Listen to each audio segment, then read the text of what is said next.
은혜 베풀어 주옵소서. 오늘도 주여 우리에게 말씀을 주시옵소서. 주의 말씀을 주의 종이 듣겠나이다 라고 하는 고백처럼 우리가 말씀을 오늘 나에게 주시는 하나님의 말씀으로 받는 귀한 시간 되게 하시고, 이 말씀이 또 우리에게 허락하신 삶의 여정 새롭게 하고 성숙시켜가는 귀한 시간 되어지게 인도하여 주옵소서. 부족한 사람 세우셨습니다. 하나님 말씀 똑똑히 잘 전하게 하시고, 전하는 자나 듣는 자나 어미하신 하나님 말씀 앞에 세워지게 도와 주옵소서. 거룩하신 예수님의 이름으로 기도하옵나이다. 아멘. 로마서 10장 말씀을 보도록 하겠습니다. 로마서 10장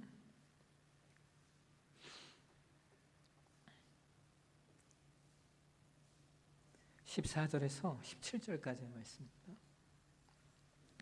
신약성경 253페이지 로마서 10장 14절에서 17절까지의 말씀, 이렇게 한 목소리로 같이 공감하겠습니다.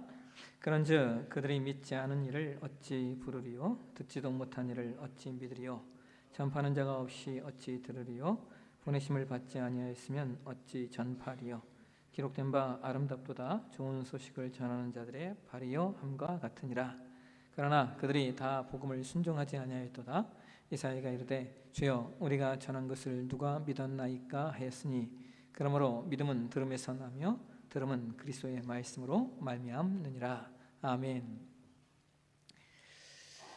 오늘 웨스트민스터 신앙고백서 28번째 시간인데요, 오늘은 제 13장 구원에 이르는 신앙에 대해서 말씀을 좀 살펴보도록 하겠습니다. 함께 1항의 말씀을 보실까요? 1항 말씀 우리 함께 한 목소리로 같이 읽겠습니다. 택한 백성들의 믿음의 은사는 그들 마음속에 계시는 그리스도의 영의 역사이며 일반적으로 말씀의 사역을 통해서 이루어진다. 또한 성례전을 집행하고 기도함으로써 증가되고 강화된다. 하나님의 택하심을 받은 사람들에게는 믿음의 은사가 주어지는데, 이 믿음의 은사로 말미암아 택함 받은 자들이 구원의 확신을 갖게 됩니다. 그런데 그러면 이 믿음의 은사가 어떻게 주어지는가? 그것을 이제 택한 받은 백성들의 마음 속에 그리스도의 영이 내주하신다라고 이야기를 하고 있습니다. 그러니까 구원의 확신을 갖는 믿음도 결과적으로 누가 주시는 것이냐? 이제 하나님의 역사입니다. 그런데 이 믿음의 역사가 어떻게 사람들에게 이루어지고 역사하느냐? 보편적으로 일반적으로 말씀의 사역을 통해서 이루어진다라고 말하는 겁니다. 그래서 우리가 오늘 좀 전에 봉독한 로마서 10장에서 그런 얘기를 하고 있는 거예요. 거기 17절에 그러므로 믿음은 들음에서 나며 들음은 그리스도의 말씀으로 말미암느니라 라고 이야기를 하고 있는 겁니다. 자, 여러분, 하나님께서 인간을 구원하실 때 어떤 방법으로 구원하시는가, 우리가 이것을 잘 이해해야 됩니다. 우리가 지난 시간 속에서 계속해서 나누셨듯이 인간에 대한 하나님의 구원의 방법의 시작은 하나님의 선택하심으로 시작이 됩니다. 그래서 우리는 이제 크게 있어서 하나님의 신적 작정에 근거해서 구원받을 사람들을 예정하시는 하나님의 뜻에 의해서 구원받을 사람들이 정해집니다. 그러면 그 선택하신 사람들이 실제로 그리스도를 만나게 되는 이제 과정이 있을 거 아닙니까? 그 실제적인 과정이 먼저 택함을 받은 사람들에 의하여 말씀이 전해지게 하시는 방법을 사용하신다는 거예요. 그러나 물론 먼저 복음을 받은 사람이 말씀을 전했을 때 그 말씀 앞에 모두가 반응을 하는 것은 아닙니다. 왜 그렇습니까? 우리가 전하는 이 모든 사람이, 그러니까 우리가 말씀을 먼저 받은 자로서 전하는 그 모든 사람이 택자는 아니고 동시에 택자이어도 구원을 위한 하나님의 때와 하나님의 시간이 각자마다 다르기 때문입니다. 자, 그러면 여러분, 우리가 이렇게 생각할 수 있잖아요.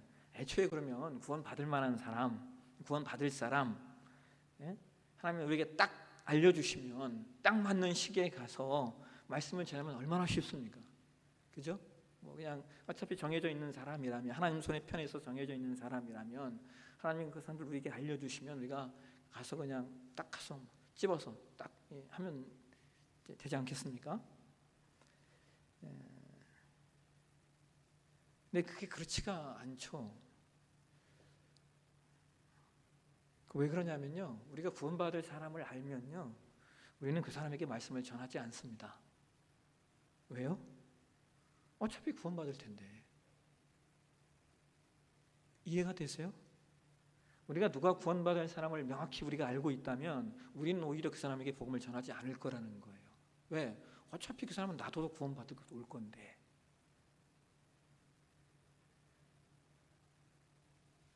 하나님께서 인간에게 누가 구원을 받을지 알려주시지 않아야만 우리가 하나님의 작정하신 그 구원의 방법을 그나마 수행할 수 있습니다. 마치 하나님의 재림의 때를 우리에게 알려주시지 않은 것처럼 말입니다. 하나님은 인간 구원을 위한 방법으로서 먼저 말씀을 듣게 하시고 그로 인하여 믿음의 은사가 생긴 사람들에게 또다시 말씀의 전파의 사명을 허락하시면서 그 말씀의 전파를 통하여 영혼들이 죽게 돌아오는 방법을 선택하신 겁니다. 그래서 이것은 하나님 편에 있어서는 택하심의 예정이지만 우리 인간 편에서 볼 때는 뭐예요? 그에게 말씀을 전해 주어야만 그 영혼이 말씀 앞에 반응하게 되고 그 말씀을 통하여 죽게 돌아오는 겁니다. 그렇기 때문에 하나님 편에서는 예정이지만 우리 편에서는 우리가 복음을 전하여 한 영혼을 죽게 인도했다라고 말할 수 있는 겁니다. 자, 그러면 여러분 왜 하나님께서 이런 방법을 사용하실까요? 그것을 성경 고린도전서 1장 27절로 이런 말씀을 하고 있어요. 고린도전서 1장 21절 한번 보실까요? 우리 한번 같이 한번 읽겠습니다. 하나님의 지혜에 있어서는 이 세상이 자기 지혜로 하나님을 알지 못하므로 하나님께서 전도에 미련한 것으로 믿는 자들을 구원하시기를 기뻐하셨다. 자, 여러분 전도 즉 복음 전파는요, 이게 하나님 편에 있어서는 이게 사실은 좀 쉽게 표현하면 대단히 미련한 일입니다. 대단히 복잡한 일이고요, 대단히 어려운 일입니다. 그냥 구원은 하나님 혼자 그냥 하시는 게 가장 편한데 그 전도에 미련한 것을 통하여 구원하시기를 기뻐하셨다라고 말씀하셔요. 왜 기뻐하셨습니까? 그것이 아니면 하나님이 우리를 하나님 나라의 구원 사역에 없기 때문입니다. 그래서 하나님께서 구원에 이르는 믿음을 우리의 말씀의 전파를 통하여 이루어 가시는 것은 우리로 말미암아 하나님 나라의 구속사에 참여한 자라고 하는 복을 주시기 위함입니다. 그러니까 하나님이 이 방법을 사용하시는 것은 하나님 편에서가 아니라 우리를 위해서인 겁니다. 우리가 하나님 나라의 복음의 확장이라고 하는, 하나님 나라의 구원사라고 하는 그 사역의 동역자로, 그 사역에 참여한 자로 우리를 세우셔서 하나님 나라의 복을 우리에게 주시기 위해서 하나님 이 방법을 사용하신다는 거예요.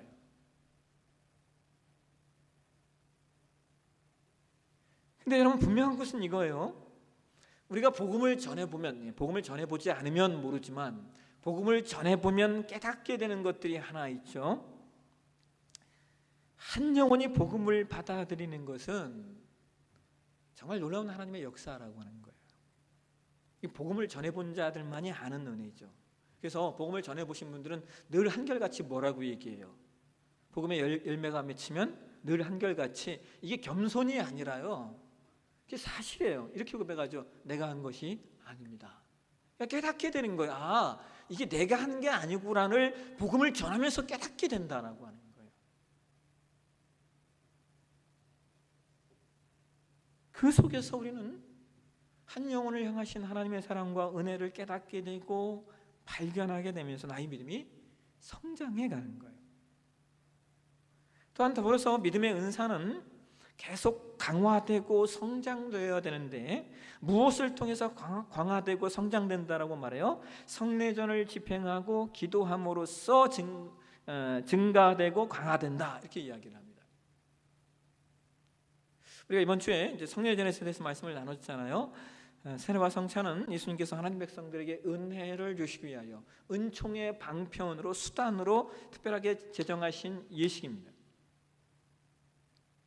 성찬은, 우리 세례와 성찬은 주일에 배웠으니까 넘어가고 기도에 관해서 좀 한번 살펴볼게요. 우리의 믿음이 강화되는 가장 아주 중요한 수단은 기도인데요.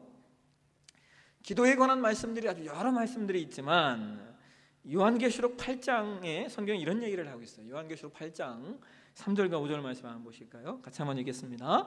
또 다른 천사가 와서 제단 곁에 서서 금향로를 가지고 많은 향을 받았으니 이는 모든 성도의 기도와 합하여 보좌 앞 금제단 앞에 드리고자 함이라.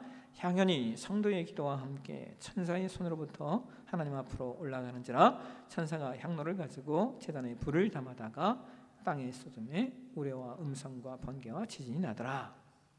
자, 여러분, 이 요한계시록 8장 3절 4절 말씀은요, 우리의 기도가 하나님께 어떻게 상달되는가에 대한 말씀인데 8장 5절에 다른 천사라고 해놓은 이 용어를 해석이 두 가지가 있어요. 그러니까 진짜 천사다, 아니면 이 다른 천사라는 표현이 예수 그리스도를 상징하는 표현이다. 이 두 가지 해석이 있습니다. 보편적으로 학자들은 여기서의 요한계시록 8장 3절에 8장 5절 말씀의 다른 천사는 보편적으로 학자들은 예수 그리스도라고 해석을 합니다. 왜 그러냐? 하나님과 인간 사이의 중재자, 중보자는 예수님밖에 없기 때문입니다.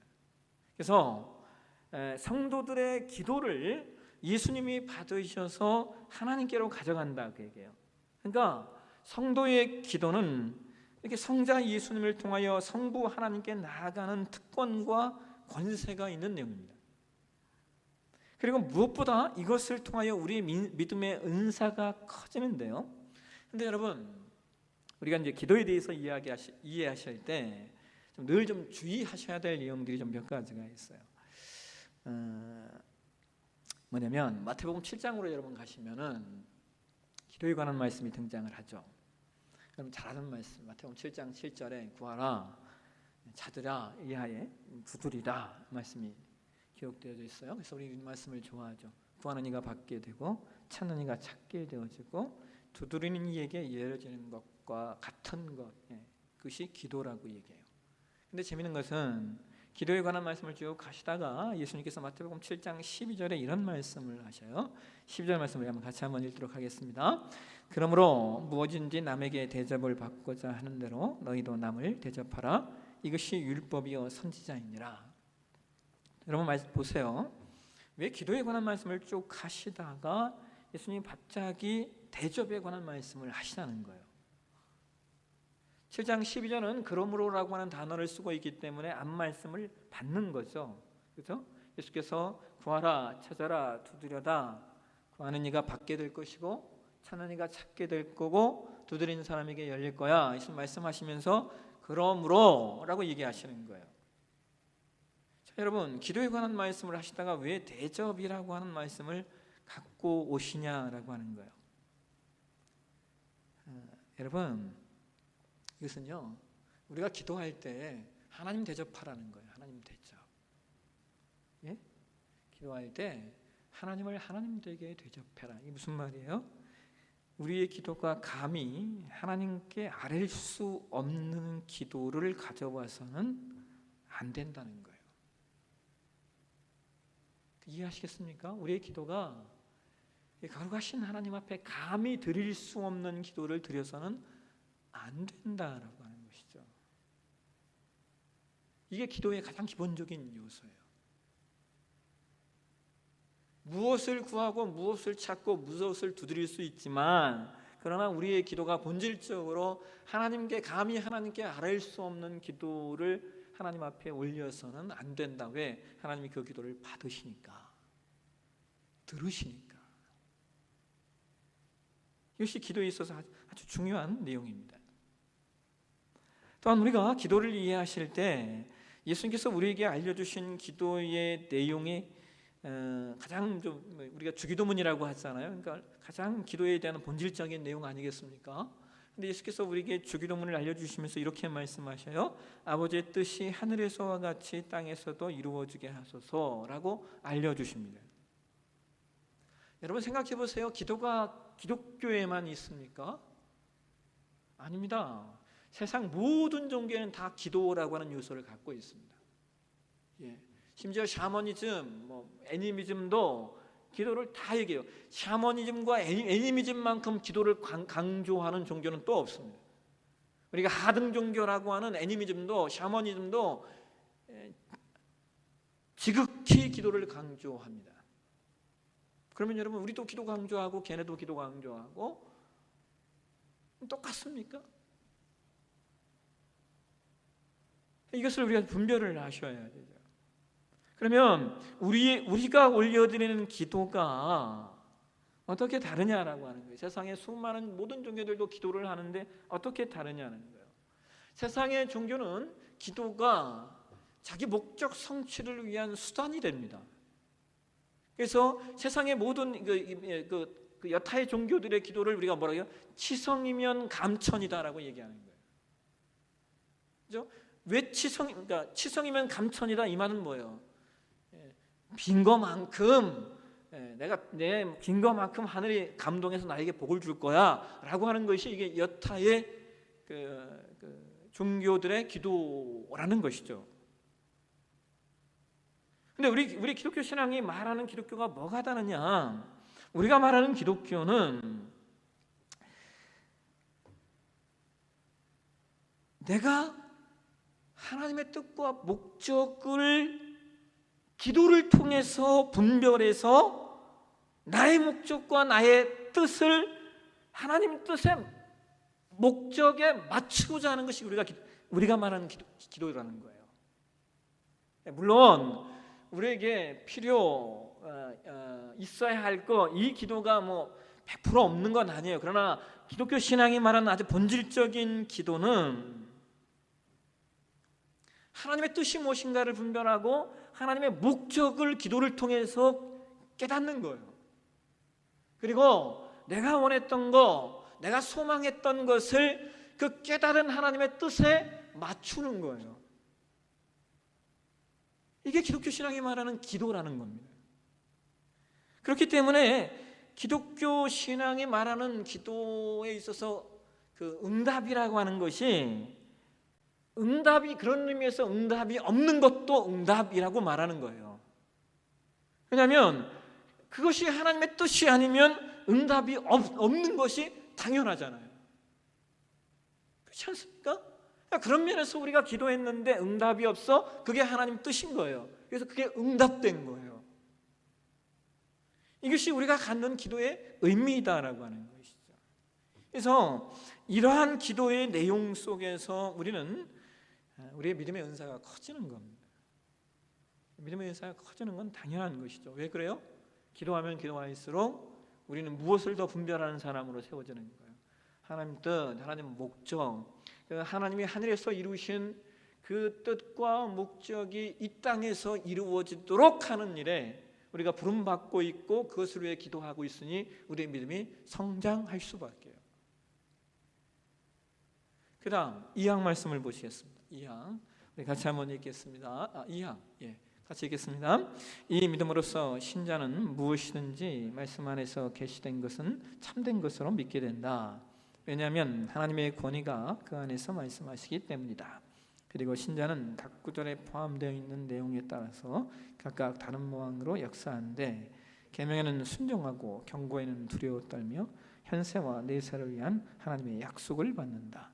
그러나 구원에 이르게 하는 믿음의 주요한 행위들은 신자들로 하여금 그 은혜 약속의 힘으로 의롭게 되는 것과 성화 영생을 얻게 되기 위하여 그리스도만 영접하고 그만 의지하는 것이다.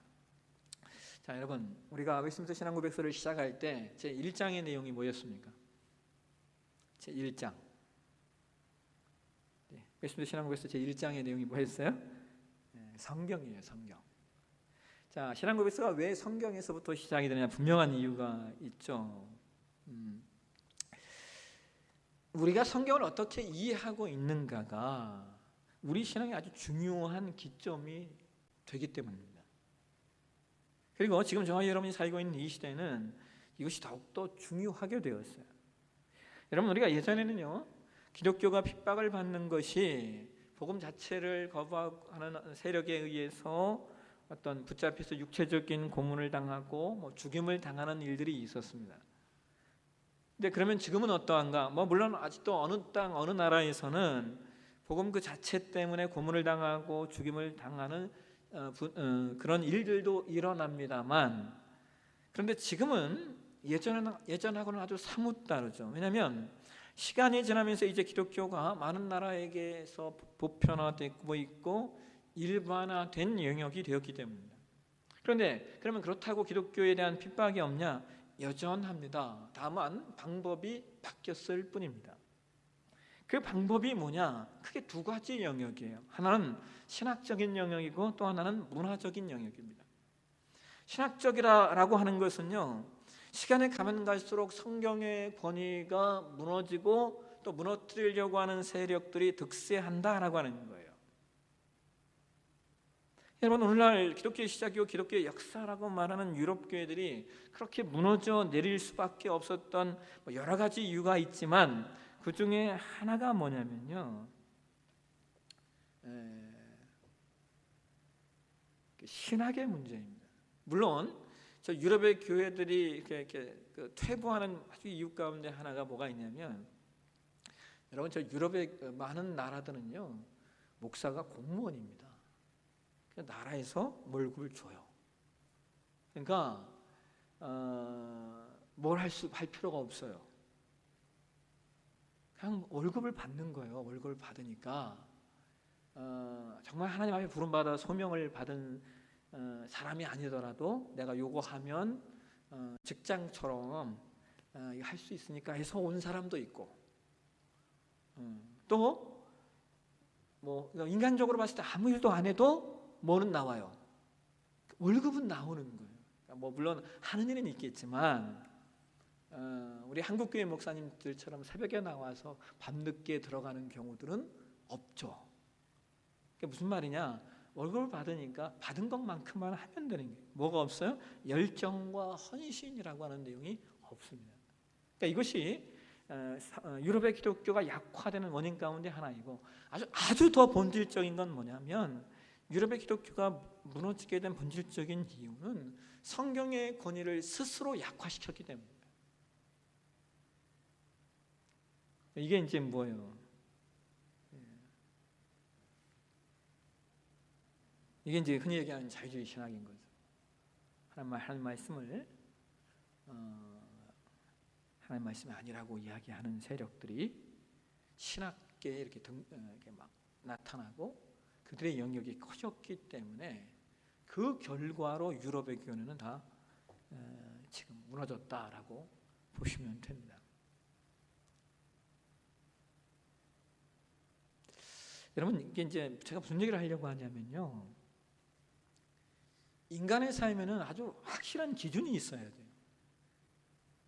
이게 무슨 말이냐?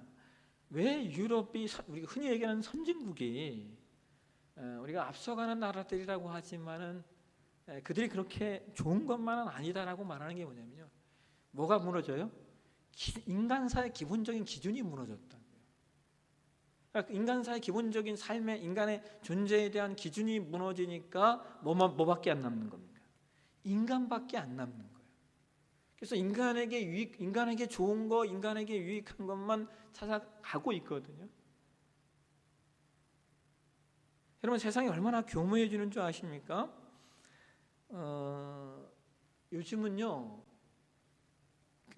가만히 있는 기독교를 세상이 가해자처럼 만들어가요. 이게 무슨 말이냐? 세상이 너무 진보하니까 그 진보하는 그 영역들에 대해서 기독교가 얘기를 하면 뭐라고 얘기해요? 왜 니들은 인권을 존중하지 않냐? 예? 왜 니들은 소수를 핍박하냐라고 한다고요. 그래서 어느 순간 기독교인이 인권에 대하여 그리고 소수에 대하여 가해자가 되어버리는 상황이 만들어지는 거예요. 제가 오늘 영상을 하나 봤는데요. 여러분 그 테드 강연이라는 게 있어요. 테드 강연. 이 테드 강연이 뭐냐? 이게 이제 그 뭐 전 세계 유명한 조명 인사들이 나와서 강연하는 그런 프로그램인데요. 우리나라 이제 요걸 이제 이 테드를 뻔다서 우리나라에 만든 게 뭐냐면 그 세바시라는 거예요. 세상을 변화시키는 시간 15분이라고 하는 프로그램 아세요? 이 프로그램 되게 좋습니다. 좋은 강사들이 나와서 아주 좋은 강연들을 많이 해요. 근데 이 세바시를 사실은 시작한 분들이 누구냐? 기독교 영역에 있는 분들입니다. 근데 이 세바시의 모태가 된 게 테드인데 그 영상이 언제 영상인지는 제가 좀 모르겠어요. 언제 나온 영상인지. 근데 하나 아주 그 의학도인 한 여성이 나와서 아주 예쁘게 생긴 여성이 나와서 아주 가느다란 목소리로 강연을 하는데 그 자매가 이런 얘기를 하는 거예요. 오늘날 동성애는 보편적으로 인정이 돼서 사람들이 그 동성애를 그냥 받아들이고 다 수용하는 시대가 되었는데 왜 소아 성애는 인정하고 받아들이지 않는지를 모르겠다는 거예요. 그러니까 이게 이해가 되세요? 동성애도 성적 지향이고 소아 성애도 성적 지향이라는 거예요. 근데 동성애는 왜 인정해 줬으면서 각국가 나라들이 다 지금 인정을 하잖아요. 막 해가지고 뭐 법 바꿔서 인정하면서 왜 소아 성애자들은 왜 심판을 받아야 되는 거예요? 이 논리가 이런 거예요. 이게 이해가 되십니까? 소아성애 애들을 대상으로 성적인 뭘 하는 사람들도 태어날 때부터 갖고 태어나는 성적 지향이라는 거예요. 근데 왜 지금 다 동성애는 인정해 주면서 소아성애는 왜 인정하지 않냐고, 왜 이 인권은 무시하고 왜 이 인권은 핍박하냐고 얘기하는 거예요.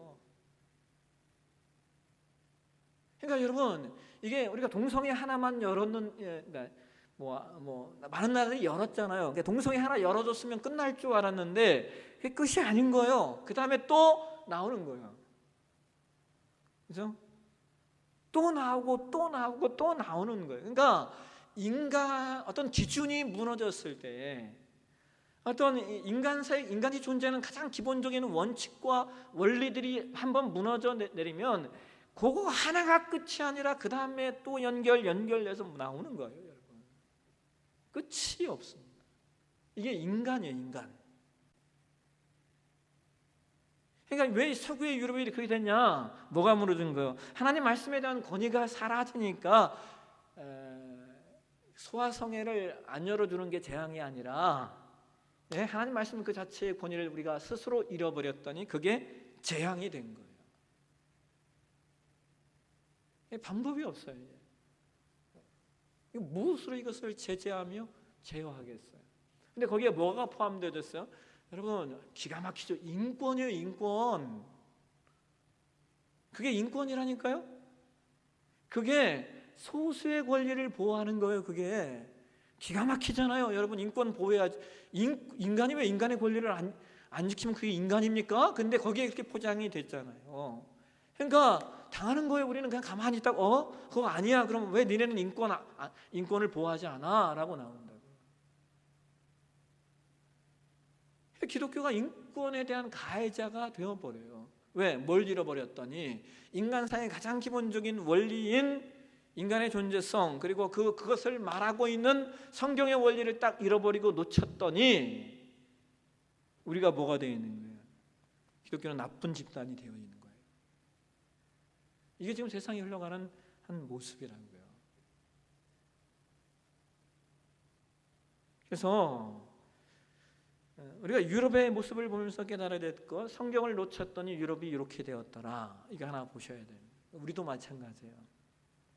우리 기독교 신앙이 이제 그렇다고 저는 아쉬운 점이 하나 있어요.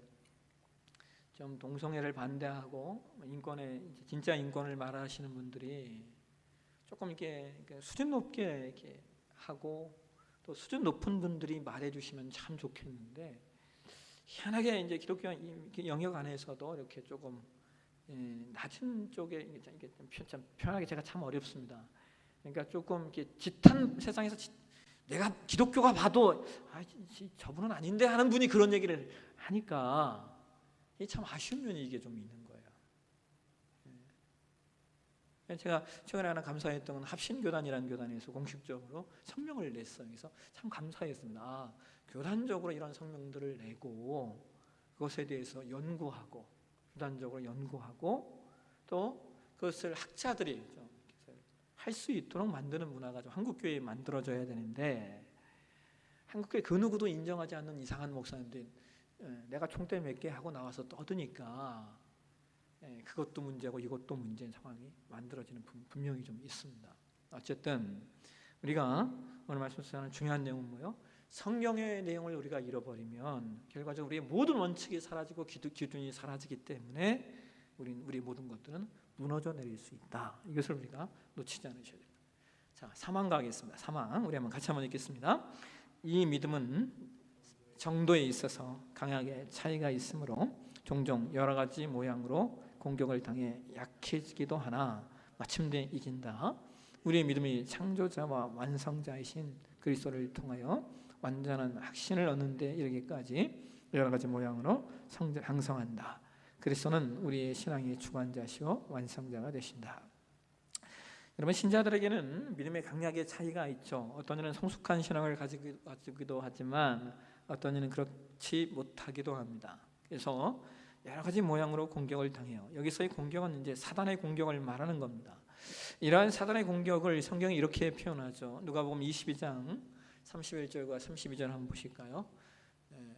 같이 한번 읽겠습니다. 시몬아 시몬아 보라 사탄이 너를 밀가부르듯 하려고 요구하였으나 그러나 내가 너를 위하여 내 믿음이 떨어지지 않기를 기도하였으니 너는 돌이킨 후에 내 형제를 굳게 하라.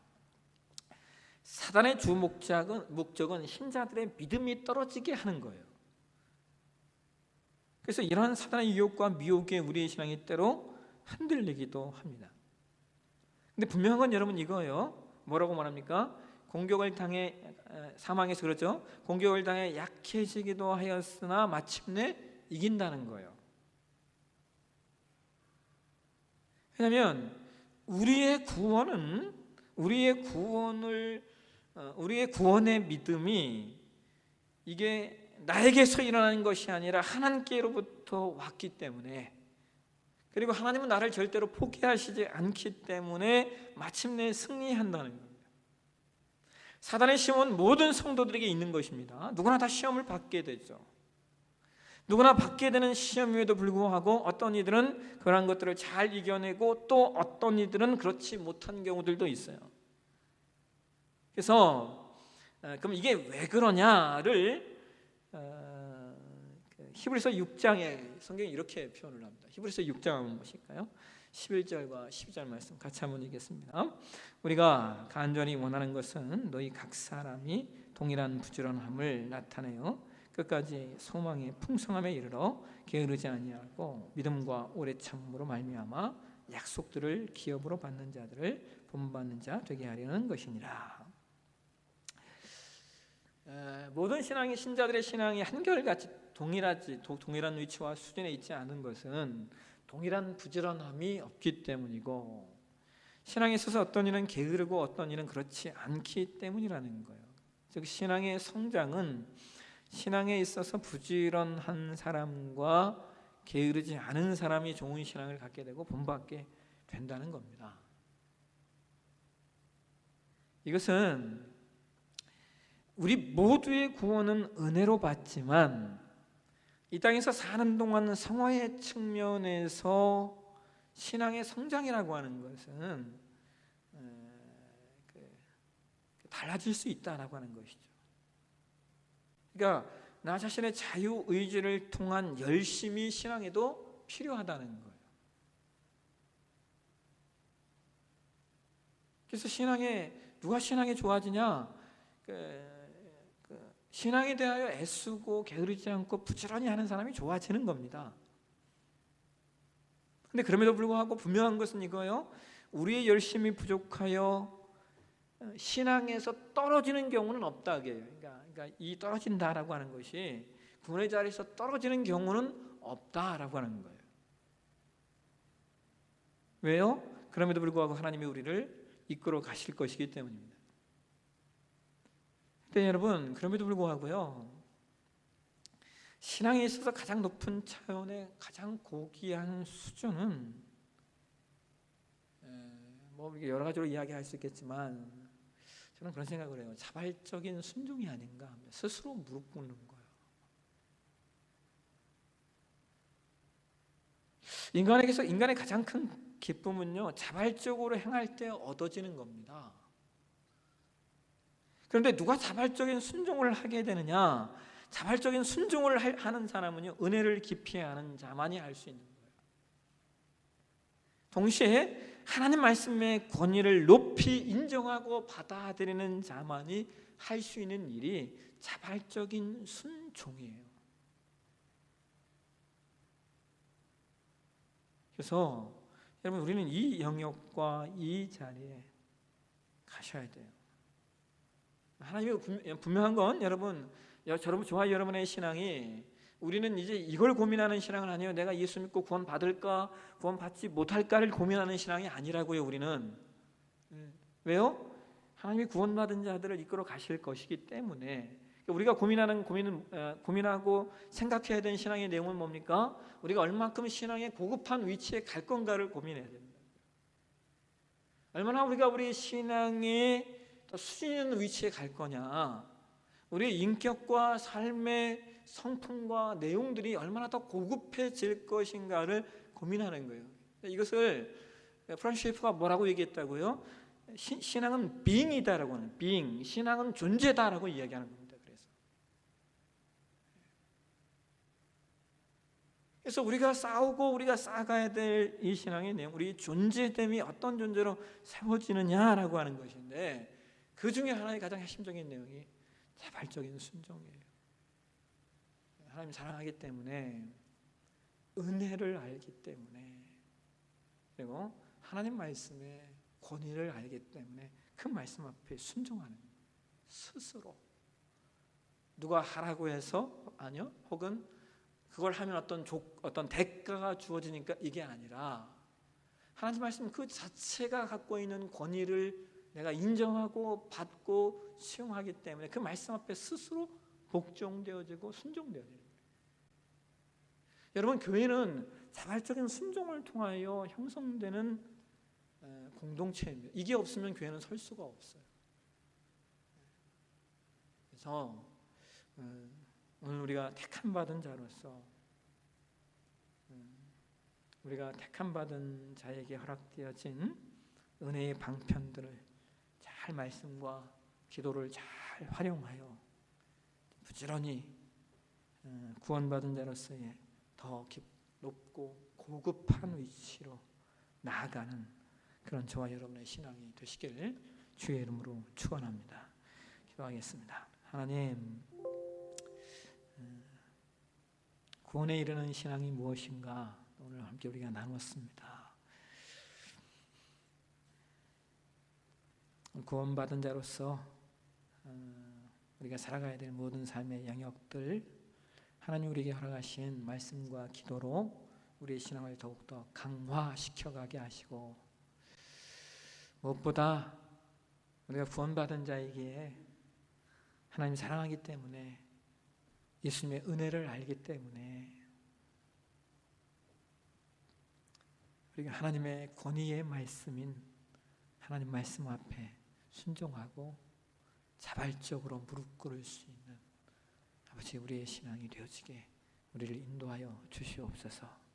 하나님 말씀 우리 삶의 기준이 되게 하시고, 하나님 말씀의 권위가 사라져가는 이 시대에 하나님 말씀의 권위를 우리의 삶의 내용과 우리 신앙의 수준으로 증명하고 보일 수 있는 우리 모두 되게 하나님 우리에게 은혜 베풀어 주옵소서. 걸어가신 예수님의 이름으로 기도하옵나이다.